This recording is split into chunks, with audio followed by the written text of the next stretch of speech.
5 tahun perjalanan perubahan untuk masa depan bumi yang lebih lestari.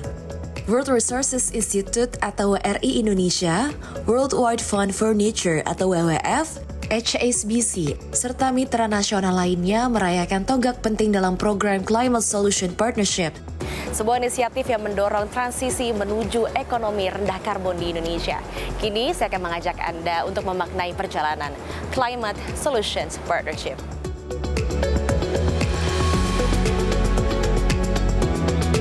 Upaya menuju masa depan rendah emisi di Indonesia terus menunjukkan kemajuan. Salah satu inisiatif yang patut mendapat sorotan adalah Climate Solutions Partnership, yakni program filantropi yang sudah berjalan selama 5 tahun, yang merupakan kolaborasi antara HSBC, World Resources Institute atau WRI, World Wide Fund for Nature atau WWF, serta sejumlah mitra nasional. And it's really a focus on some solution to help the industrial sector in Asia and most notably in Indonesia to decarbonize and to move to the transition to net zero. And this really look at some practical solutions to do it. And this does so by working on some capacity buildings, guidelines and policy, working very practically with some key players in different industries like the energy sectors, and I can mention names like PLN for instance, or the apparel sector and some other sectors that are very important for the decarbonization. And this is some key industry for decarbonization, and this is aligned with the goal of Indonesia to move to net zero by 2060. So after 5 years, we have now reached some milestone and we have well progressed and we have a good momentum, and now we are moving into the second phase that hopes will continue to work toward decarbonization. Climate Solutions Partnership atau CSP merupakan program unggulan yang menunjukkan bagaimana sektor usaha dapat bertransformasi menuju praktik berkelanjutan. Sejak diluncurkan, program ini telah membantu berbagai perusahaan membuka peluang ekonomi hijau sekaligus menarik pembiayaan berwawasan lingkungan. Diketahui sektor industri menyumbang sekitar 34% dari total emisi gas rumah kaca di Indonesia. Angka ini bukan kecil. Di saat yang sama, sektor ini juga jadi tulang punggung ekonomi nasional dari penciptaan lapangan kerja, ekspor, hingga menyumbang hampir 19% terhadap produk domestik bruto. Artinya, industri adalah bagian penting dari dua hal, yakni pertumbuhan ekonomi dan transisi menuju ekonomi hijau. Maka, dekarbonisasi sektor industri menjadi sangat krusial. Selama 5 tahun terakhir, Climate Solution Partnership tidak hanya memberikan asistensi teknis, tapi juga membangun kolaborasi antara pemerintah, dunia usaha, akademisi, asosiasi industri, hingga lembaga riset. Dekarbonisasi industri ini juga bisa boosting green economy yang lebih berkelanjutan begitu ya, karena saat ini pun untuk persaingan di level global ini demand terhadap produk atau jasa layanan yang sustainable, yang green, environmental friendly and so on, itu semakin besar dan terbuka peluangnya gitu. Nah, yang dilakukan di CSP gitu ya selama 5 tahun terakhir, tadi Pak François sudah menjelaskan secara sekilas, memang ini tidak hanya berupa asistensi teknis gitu ya, tetapi juga yang lebih penting menurut kami adalah bagaimana inisiatif CSP ini bisa mendorong kolaborasi lintas sektor. Karena kita tahu bahwa masalah perubahan iklim, pertumbuhan ekonomi ini tidak bisa kemudian diselesaikan secara silo pada satu sektor tertentu gitu ya. Sehingga kolaborasi antar sektor, antara pemerintah, berbagai kementerian lembaga terkait dengan asosiasi bisnis atau usaha, dengan Kadin gitu ya. Kami bekerja sama dengan WWF dan juga dengan partner lokal, tetapi juga dengan universitas, lembaga penelitian. Ini sesuatu yang memang perlu dan kita lakukan gitu ya selama 5 tahun berkecimpung di proyek CSP ini. Transisi energi di sektor industri bukan hanya teknologi, namun juga pembiayaan. Itu sebabnya Climate Solution Partnership juga melakukan studi mendalam soal kebutuhan pendanaan industri dan mengusulkan model pembiayaan berbasis performa. Salah satunya lewat Energy Service Company, agar industri tidak terbebani oleh investasi awal yang mahal. CSP juga mengenalkan konsep Green Energy as a Service, sebuah pendekatan yang menurunkan resiko investasi di infrastruktur hijau. Bagaimana caranya? Dengan memastikan sejak awal siapa yang akan menjadi off-taker dari pembangkit energi terbarukan. Ketika kepastian pasar sudah ada, biaya investasi pun bisa ditekan dan proyek bisa lebih cepat terrealisasi.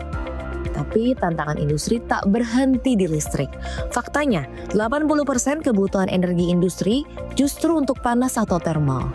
Untuk itu, CSP juga bekerja sama dengan Kementerian SDM untuk menyusun panduan tata kelola biomasa yang berkelanjutan karena tak semua biomasa itu ramah lingkungan. Sumbernya harus jelas dan juga bertanggung jawab.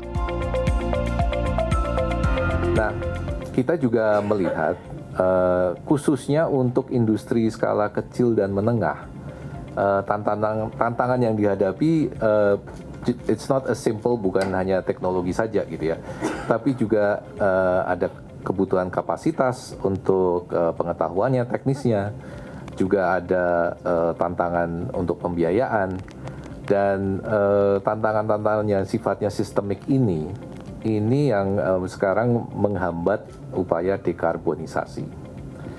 Nah, CSP hadir atau berusaha untuk mencoba untuk how can we contribute to eliminate these issues atau paling tidak mitigate gitu ya.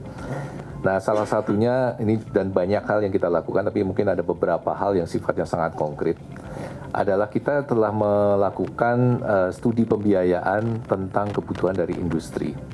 Dan ini termasuk mengusulkan model-model pembiayaan berbasiskan performa kepada energy service company gitu ya, agar industri salah satunya tidak perlu melakukan investasi upfront cost yang cukup memberatkan itu sendirian.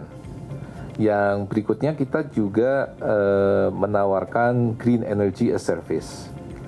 Jadi ini adalah salah satu upaya untuk sebetulnya menurunkan resiko investasi di infrastruktur hijau. Sementara itu, bagi dunia usaha, transisi energi bukan lagi game of shame, namun peluang untuk meningkatkan daya saing. Dari banyaknya tantangan oleh pelaku industri, Kamar Dagang dan Industri Indonesia atau Kadin melihat ini bukan sebagai tekanan, tapi sebagai arah baru. Melalui Climate Solutions Partnership, puluhan perusahaan termasuk UMKM telah difasilitasi untuk menetapkan target net zero, menyusun strategi, dan membangun kapasitas untuk bisa tetap relevan dan kompetitif di pasar global. Lewat CSP, perusahaan-perusahaan besar mulai mendorong kebijakan pengadaan yang lebih hijau, dan ini membuka peluang nyata bagi pelaku usaha menengah dan kecil untuk masuk ke dalam rantai pasok berkelanjutan. Sesuai Undang-Undang Kadin untuk menjadi rumah pelaku usaha di seluruh Indonesia. Nah, dengan adanya kegiatan CSP ini, stakeholder yang tadi disampaikan itu menjadi connect gitu satu dengan yang lain, yang namanya unseen dots tadi itu bisa terkomunikasikan, dan ujung-ujungnya kita juga mendorong ekosistem ini tidak terbatas hanya putus di sisi retorika semata. Dengan CSP kita mendapati perusahaan-perusahaan kami real bisa mendapatkan daya saing lebih baik. Dengan CSP ada procurement policy yang mendorong transisi energi ini menjadi bagian dari tick box dari perusahaan-perusahaan besar. Sehingga perusahaan yang menengah dan kecil pun bisa mendapatkan dampak langsung dengan kerjasama kita difasilitasi oleh program CSP ini. Dengan kolaborasi lintas sektor, dekarbonisasi bukan lagi menjadi beban, tapi investasi jangka panjang demi ekonomi yang tumbuh sekaligus lebih berkelanjutan. 5 tahun perjalanan adalah awal dari transisi yang lebih panjang. Melalui kolaborasi dan aksi nyata, World Resources Institute atau WRI Indonesia, Worldwide Fund for Nature atau WWF, HSBC, serta sejumlah mitra nasional lainnya terus menunjukkan bahwa keberlanjutan bukanlah pilihan, melainkan keharusan. Dari industri untuk bumi demi masa yang akan datang. Dari Jakarta, Serliana Salsabila dan juru kamera Ritsi, CNBC Indonesia, Beyond Business.